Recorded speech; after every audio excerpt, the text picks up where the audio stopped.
Welcome to Columbus Early Learning Center's East Side. We're really honored on this beautiful summer morning to welcome Governor Kasich, Mayor Coleman, Council Members Tyson and Craig, as well as Superintendent Ross. We have a lot of state and city officials here, and I can't name them all, but I appreciate them being here. Community supporters, early education colleagues, parents, and most of all, children, to this occasion as we celebrate our state and our city working together for kids, bringing early care and education to more Columbus children and families.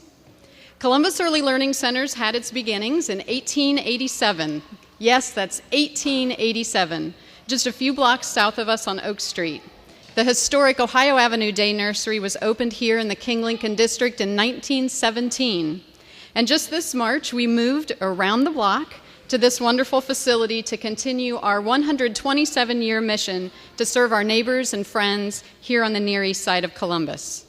The children we serve are bright, curious, joyful people bursting with potential, the kind of potential that can change the world. We recently had our graduation and we talked about that, how our children are going to change the world. But I'll be plain, they're also vulnerable for school failure and a future that limits their potential. Poverty creates many challenges for our children and families. But the good news is that high-quality, affordable, accessible early care and learning programs strengthen children and families simultaneously. Parents are able to fulfill their work and school responsibilities, improving their family's economic security. Children receive the nurturing care and education they need to develop the knowledge and skills to be ready for kindergarten and successful in life. This new state and city partnership allows us to extend the half-day preschool funded through the Ohio Department of Education into a full day of care and education. Thank you.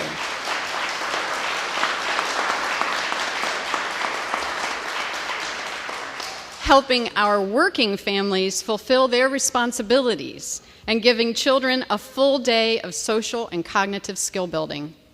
Today, we are blessed to be able to lay one more brick on the road to a bright future for young children and their families. Excited, truly excited, that our state and our city have come together to ensure access to affordable early care and learning opportunities. So now I'm pleased to introduce Chanel Fleming, a parent whose experience can help us understand the vital importance of early care and learning for the families we serve.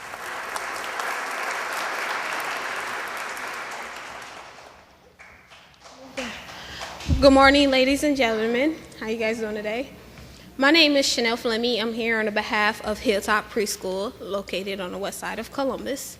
I'm a proud parent of Terrence and Tamaya Phillips. They attend the half-day program there at the Hilltop Preschool. And I can definitely say that the half-day program makes some days very difficult for me and their father to attend to our regular duties and providing for our children. And it makes it hard for us parents to hold a full-time job, let alone a part-time job, go to school, or even do some little grocery shopping to keep food in the house to provide nutrition for our children. From the past and recent experiences that we have occurred in our life, we do feel that a full-day program would definitely help us in order to keep 2 jobs in the household. It would help us to go to school. As a parent, I am in school, and it's hard to drop my kids off at 8:30 in the morning, be at school at 9, turn around and pick them up at 11:30 in the morning, and then get them back home. So a full-day program will definitely benefit us to get more things done, go to school so that we can have our education to provide a better household for our children. It can help us get food in our house and keep everything stocked for the kids. And it would definitely help us to accomplish more income and having a job. I believe this full-day program will not only help benefit me and my spouse, but it would benefit all parents and just bring less stress into our lives and to help out a little bit more with the education and helping our kids have a better learning. It would create more learning for them to get a higher education in early childhood. I am honored to be here today to speak on behalf of Hilltop Preschool, but I would like to gladly introduce the City of Columbus, your Mayor, Michael Coleman.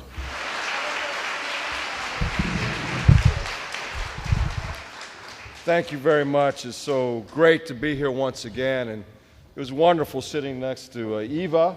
Stand up, Eva, and wave to the crowd. And Langston right here. They've been gracious hosts, and this is wonderful to be here once again because this represents the 6th announcement we've had in this neighborhood in the past 2 or 3 weeks. Big things are happening in this area of the city, things that we're very proud of. The new Afrocentric School, Woodland Meadows site, we broke ground just yesterday. We have Shauna Gibbs here. The Long Street Bridge cap. Some of you may have come over the Long Street Bridge to get here today. A marvelous representation of how we can bring our community together. The Driving Park Library. We cut that ribbon just Saturday.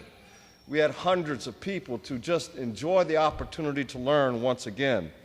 And just a couple of weeks ago, we announced a HUD grant of $30 million for this neighborhood, matched by $24 million from the City of Columbus to help revitalize and rebuild this area of the city. And as you come in here, you'll see all the dirt that's turning. That means that we're building, we're improving, we're providing housing and opportunities, new jobs, dealing with health care, the whole gamut in this entire neighborhood. And just before that, we announced Poindexter Place, and that'll be a senior citizen area. So we're moving, we're grooving, we're doing stuff in this neighborhood in a very comprehensive way, and we're very proud of it. I want to thank Director Maggie Spangler and all her staff. We have here Councilmember Priscilla Tyson, who's with us today, Superintendent Dan Good and his representatives. We have Stephanie Kunze, State Representative. I mentioned Shauna, got Shauna there. I thought Michael Cole was here from our school board. Of course, State Superintendent of Public Instruction, Dick Ross. Ohio Department of Job and Family Services Director, Cynthia Dungy. Representative Kevin Boyce. This is Kevin Boyce's district. Kevin, thank you for all you've done for us in this community. Representative Mike Duffy. And of course, I'll say much more about Governor Kasich as we move on today. I want to thank him now and later. Rhonda Johnson, my new Director of Education. Please stand, Rhonda.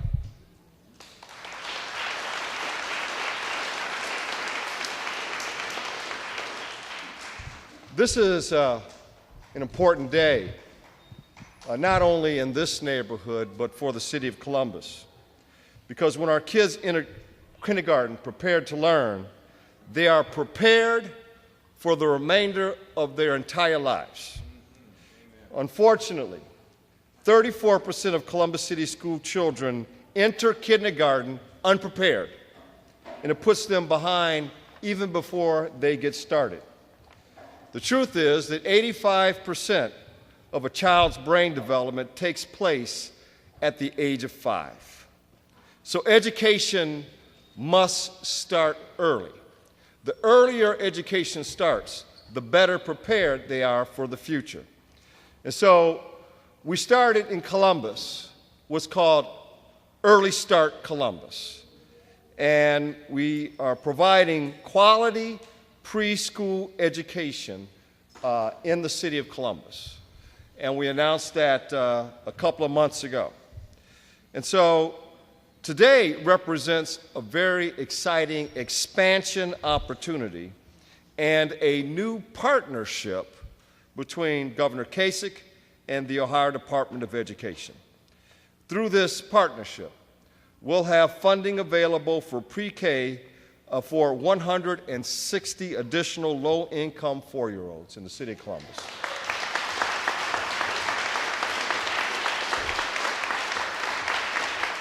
Now that will bring the total number of children in Early Start Columbus that we just announced, that'll bring it to more than 500 kids in our city will have full-day learning opportunities for 4-year-olds in the city of Columbus for those who need it. It's a big deal in Columbus. So on Monday, we will ask the Columbus City Council to allocate an additional $700,000 on top of the $3.4 million that will be the first phase of Early Start Columbus. And so this is a big step, a big step. Our goal is to have universal access, now you emphasize the word access, to quality pre-K education for every 4-year-old in Columbus. We have to get them ready for life. We have to get them ready for that 3rd grade reading standard, right? We don't want them to stay back and fall back and get behind. And this is a way to do it. And so, this effort will address the need for early childhood education. We are the only city in the state to align our funds with the state of Ohio for early learning funds. And that's something that is incredible. We're proud of that. Columbus, once again, is a leader.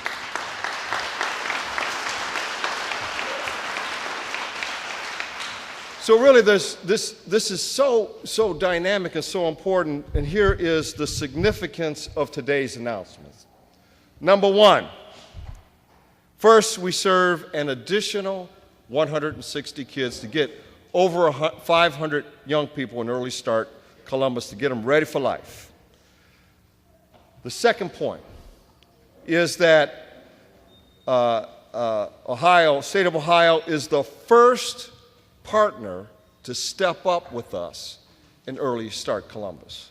Because I said when we started this effort, this journey, I said we're going to need people to help us. We need the state of Ohio, we need the private sector, we need the faith community, we need the entire community to join up in this effort to provide pre-K learning opportunities for children in our state and in our city. And so we asked the state, we asked the governor. I said, Governor, we need help here. We asked Dick Ross, we need help here. And they said yes. And they came to help us with this very important endeavor. So I'm here to say thank you, and I applaud you for stepping up in this regard. So we're going to ask you again in the future. Just want you to know. But we're also going to ask the business community. I'm going to ask the business community. I'm going to ask the civic environment. I'm going to ask the federal government. And we're going to all come together to get this done in the city of Columbus. We need this done. And so the third point I want to make here today. I know that some of you are saying, oh my God, here they go again. The governor and the mayor are making another joint announcement. What is this all about? A Republican and a Democrat. Well, the fact is, this is how it should work, ladies and gentlemen. Kids don't care what party you belong to. Kids don't care if you are a D or an R. The fact is, education should not depend on whether you are blue or red. What's most important is that we give our kids a chance to succeed over and above all things else. That's why we're here today.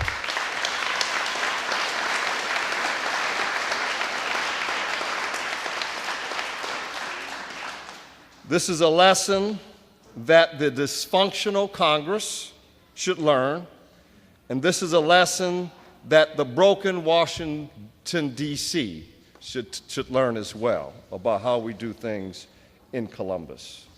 So here we are, and we're here to do the right thing for a lot of kids. And we always need partners. And one of the most critical partners we need in my world is City Council, because they help appropriate the money to make sure that we do what we need to do in our city. And so a great leader on education is, for the City of Columbus, is City Council member Priscilla Tyson. So Priscilla, can you come forward? We're grateful for all your work.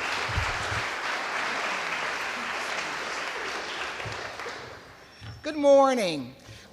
What a great day in the city of Columbus, in the state of Ohio, for Columbus City Schools, but most importantly, for our family and our children. I want to say thank you to Maggie Spangler for allowing us to be in this beautiful facility. And certainly as you walk in and you see the ABCs painted on the wall and all the color and just the activities going on here, we know that every single child deserves to be in a facility with the administration that's here at this particular school. Every single child deserves to be in an environment just like this. So thank you, Maggie, for allowing us to be here, and thank you for what you do for our children each and every day.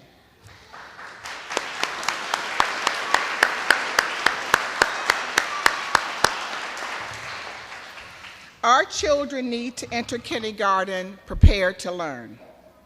As I have often said, as I was the president of City Year Columbus, children learn to read really in the womb to grade 3. We want to focus on pre-K to grade 3. Children read to learn from the 3rd grade on. So the importance is, if our children don't get these critical skills before the 3rd grade, oftentimes those children aren't successful. And that's why this work is so important. We have to prepare our children for success, and if not, we are absolutely guilty of preparing them for failure. Unfortunately, a third of our Columbus City School children do not enter school into the 3rd grade prepared to read. So as a result, 60% of our 3rd graders are not able to pass the state's 3rd grade reading guarantee. But everyone in this room, and there are many others who could not be here, but especially the people who are sitting behind me, they understand that it absolutely doesn't have to be that way. That's why Columbus City Council was proud to approve the mayor's $3.4 million budget to fund the Early Start Columbus program. That's why there's legislation for Monday, as the mayor mentioned, for an additional $700,000 to be able to continue with this effort. And now, with the help of the state of Ohio, and we're so thankful, Governor Kasich, everybody's playing musical chairs behind me here. A lot going on back here. And now with the help of the state of Ohio, and so Governor Kasich, and certainly they've already mentioned some of the members of the state representative, especially Representative Boyce. I want to say thank you for the work and for supporting this effort. We're able to serve many more children. The state is helping us to meet and to serve our most vulnerable children, the students who are most in danger of losing. And so we have to give them the support that they need. So I'm so grateful to the governor and the Ohio Department of Education for sharing our vision and our commitment to this effort. I need to also thank the many, many community partners who are participating in the Early Start Columbus. I know many of them are here with their children. I also want to thank Action for Children, because they are going to be the ones who are going to help to enroll eligible children and their families. And as someone who has been born and raised in this community, and really not too far from here, I'm right over at 366 St. Clair Avenue before I moved to the Shepherd community, I am a proud graduate of the Columbus City School System. So I want to thank all the students, the teachers, the administrators, the staff, and the parents who work to make this program a success. This is a new day for Columbus, and I know that we in Columbus will prove ourselves equal to work hard to make sure that every single child has access to early childhood education. After all, our children are counting on us. And so I want to say thank you. I'm so happy to be here, and it's my honor to introduce Dr. Richard A. Ross to the podium.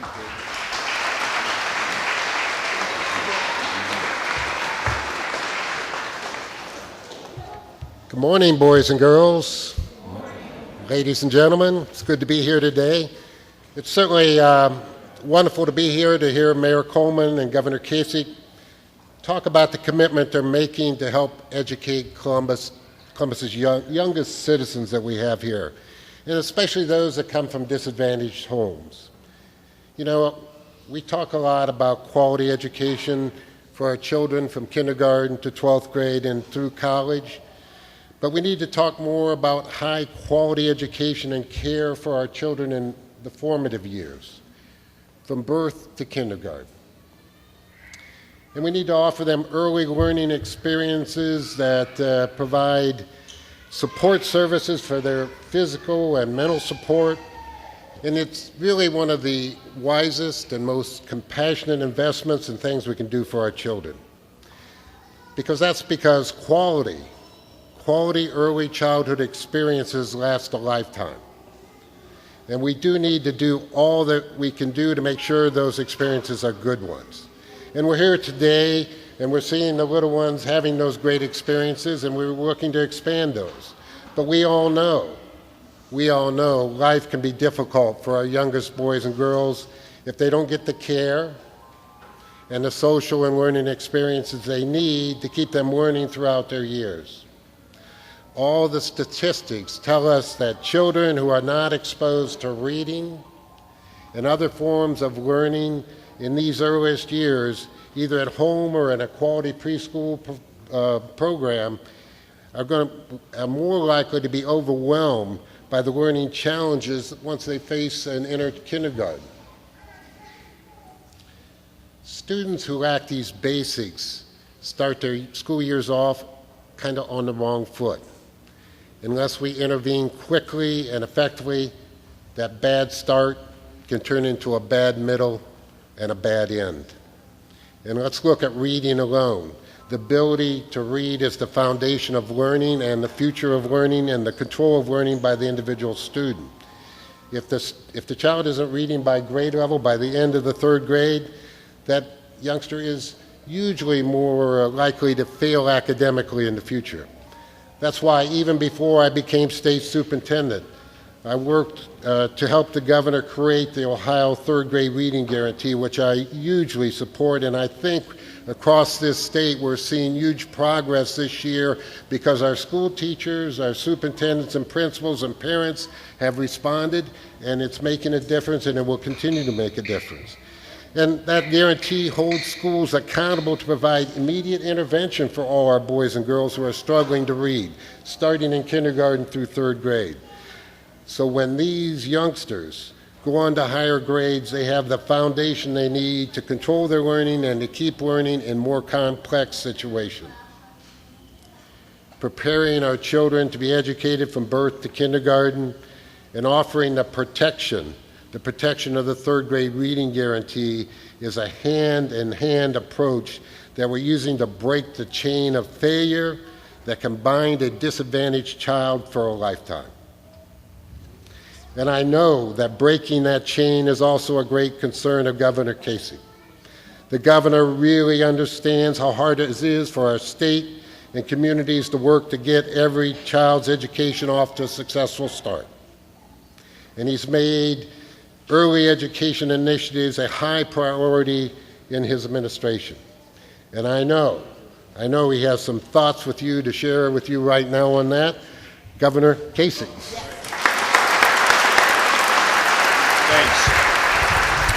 Well, listen, I have a lot of pretty great people in the administration, but I've got a special jewel in the administration who's doing terrific work. And so I would like Cynthia Dungy to come up and just say a few words. I know I prepared you for this, Cynthia, but come on up and say a few words about your perspective and these kids. Greetings.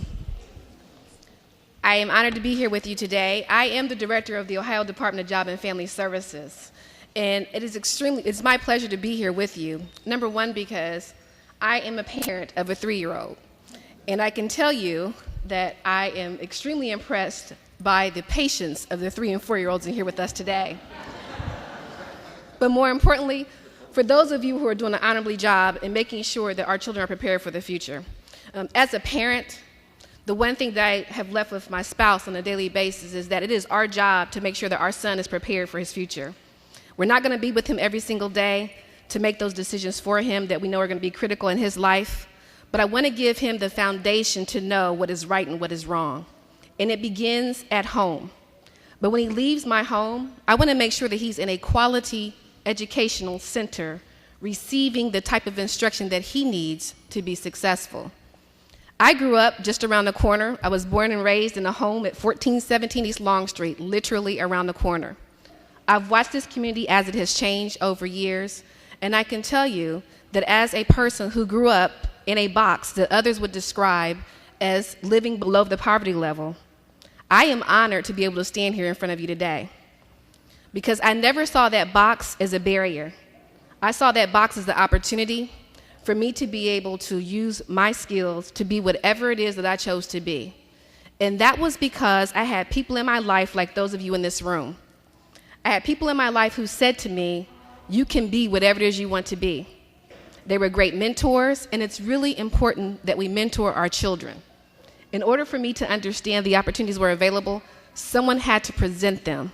And I'm thanking each and every one of you in this room today because you are just that. You are examples and mentors for our young people.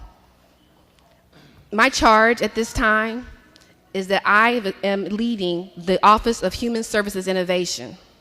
That office is going to reset the agenda and the stage for what we know as public service programs. In today's world, we know, and many of you have family members, and some of you yourselves may have had to go to the local job and family services to receive benefits. And some of us know the struggle that at times in our lives of our families, the people that we love, they're making some very difficult choices about whether or not to accept employment, whether or not to accept a pay raise, because the effect of making that decision could have adverse effects on the benefits the household is receiving. Poverty in and of itself is man-made. Poverty is man-made. It is something that if we work together, we can solve. And in solving it, it is time for us to understand that the work supports that we can provide need to be an incentive to do better and not disincentivize our families. I'm not sure what all of you saw since you've been here this morning, but this young lady on the stage went to her mother and whispered in her ear, which really wasn't a whisper. She said, "Where's Daddy? I can't see him." This child wanted to make sure that she could lay her eyes on her father. It's important for our children to know that their parents are engaged. To understand my safety zone is to know that my mother and my father are in the same room, but that mom and dad are making these very difficult decisions and understanding the impact of those decisions. We no longer want to have a family who has to make a choice between taking a job or accepting food stamps. We don't want the decision for a young mother to be that I cannot go to work because my child care benefit is going to be eliminated. We no longer want to have a system where families have to struggle with whether or not they can stay together as a family because the benefits in that household do not support them to remain as a family.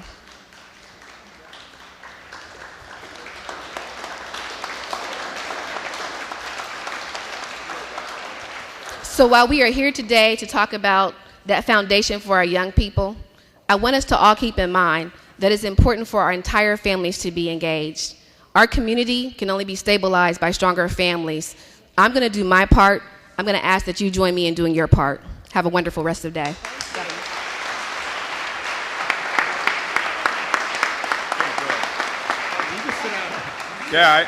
Coleman says you can just sit down now. You don't have to say a word. He's right. Okay, so we have the parents of our mayor here today. So come on, Coleman, stand up and get recognized, huh? Mr. and Mrs. Coleman.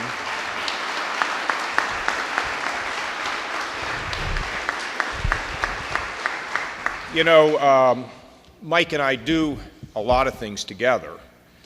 And people, like we were just out at a big jobs announcement, 800 jobs, and, you know, people have a hard time seeing Republicans and Democrats together. It's the craziest thing I've ever seen, because nothing will get done of great significance unless people work together.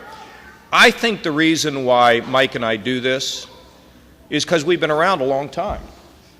I mean, you know what gets in the way? I'll tell you what gets in the way. It's ego. It's who gets the credit, who's going to win a fight. I mean, what a waste of time when you have an opportunity to drive the car, do a lot of good. I mean, he's just done fantastic. Look at all the announcements he's made here, the jobs announcements we're able to make together, that program we had, Mike, in the southern part of the city, you know, the comprehensive services. It's fantastic stuff. And look at these kids. You know, when how could you not just love them? Each and every one of them. And I always think back to when that baby is born, and the mom's holding the baby in her arms, and she's thinking, this is going to be a special person in the world.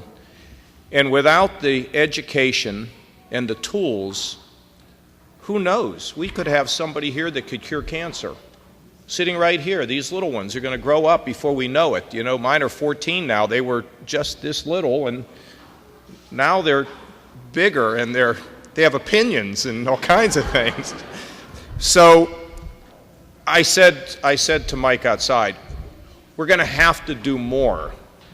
We're going to have to put a little more resources into this. I mean, it's going to have to be a constant flow, because there just aren't enough being served. So we're just going to keep doing it. And I don't know how much, Gail, but we're going to, each year we'll try to do, no, I mean, we got to try to do a little better, because, look, what we know is the more jobs we bring in here, the more revenue we have, the stronger we are, the more we can do.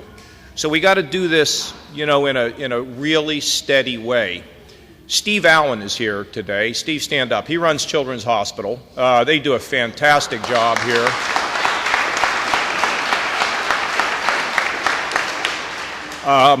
We'll have an announcement. You don't even know, Steve. We're working on another little thing. But Mike, I tell you what I think we really need to do. We have a program that we passed in the budget. It's called Community Connectors. I got to change the name. I don't like the name. Okay, but let me tell you what it says. It says if a group or an individual, and we're going to make it a group because we've got to screen it, if you get involved in your community, involving your school, the students, the business community, and the faith-based community, we will match any amount you spend 3 for 1. Okay, now let me tell you why we're doing that. We got to take our communities back. Mike and I can do certain things with the government, but government is never going to be a substitute for us.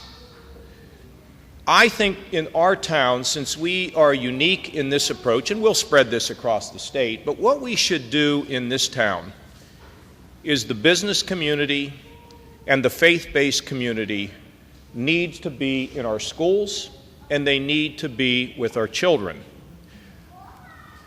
We can't leave it to somebody else. And I'm thinking, Mayor, maybe it makes some sense to convene some of the great faith-based people and some of the great business leaders and ask them how much more of this job they're willing to take on, just like you suggested earlier. Let's ask them to do something. Let's ask them to give some money. Let's ask them to, down in Cincinnati, I went down there, there's a thing called Cincinnati Collaborative. They have a 65% graduation rate from their schools. The Western and Southern Insurance and GE and Procter & Gamble send somebody into one of the schools 1 hour a week for a year. Only 1 hour a week for a year. Their graduation rate is 97%. And a lot of the graduates come back to the school. Why? Because there's somebody sitting with them, talking to them, mentoring them, loving them, telling them what they could be. And the early childhood, I have got to tell you, there's so much more to do here. Because the mayor's right. I mean, so much of what happens at the early age. So that government can do so much, but we have to have the whole community involved, Steve. Maybe you can help us. You know, Children's Hospital, maybe you can help us to convene the meeting and get people together. And let's just try. Because down at that Holocaust Memorial, down on the State House grounds, there's a sentence that's carved into the limestone wall. If you save one life, you change the world. So maybe we can't get it all done tomorrow or the next day, but every single kid that we help, we're handing them their future.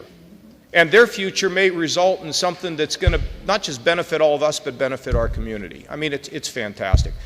How would we not agree to work with the mayor and do this stuff? I mean, it would be ridiculous to let politics or any nonsense get in the way of this. So I'm thrilled with this. And there's a lot more to do. So, ladies and gentlemen, got a great mayor, got great leadership. The council, I like them. They're plugging. My wife is involved in the effort in infant mortality. I mean, we're all engaged here, and we're special, and we'll keep it up, Mr. and Mrs. Coleman. We're going to keep it up. We're going to keep working together, and we're going to make a difference for our community, lifting people, and giving them more hope and a better life. So thank you all for being here. God bless.